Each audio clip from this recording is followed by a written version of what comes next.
ব্যাপার কি মহারাজ?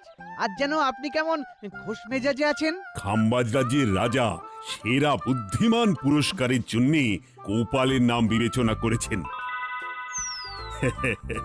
তাহলে বুঝতেই পারছো তো ব্যাপারটা কতটা সভা জুড়ে আজ কি আনন্দ! আনন্দ তো হওয়ারই কথা। আমার সভাসদদের মধ্যে গোপালই যে সব থেকে জনপ্রিয় আর বিখ্যাত সেটা আর একবার প্রমাণিত হলো।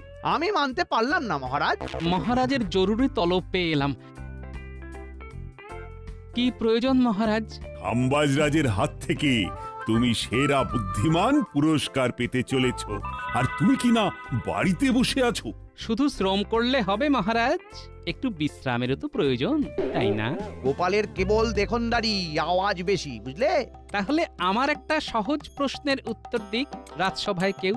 বলুন দেখি, কোন সে জিনিস যেটা যে দেয় সে জানে, কিন্তু যে নেয় সে জানে না, আর যে জানে সে নেয় না? কি হলো? বলুন বলুন বলুন।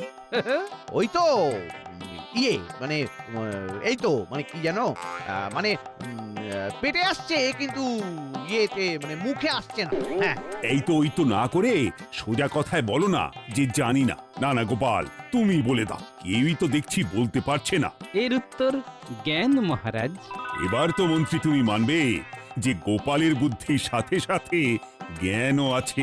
সত্যি গোপাল, তোমার মাথায় কত কি যে এমন ঘুরপাক খায় কে জানে।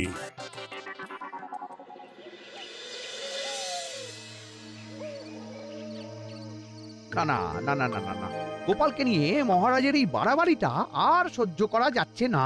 বেশ বুঝতে পারছি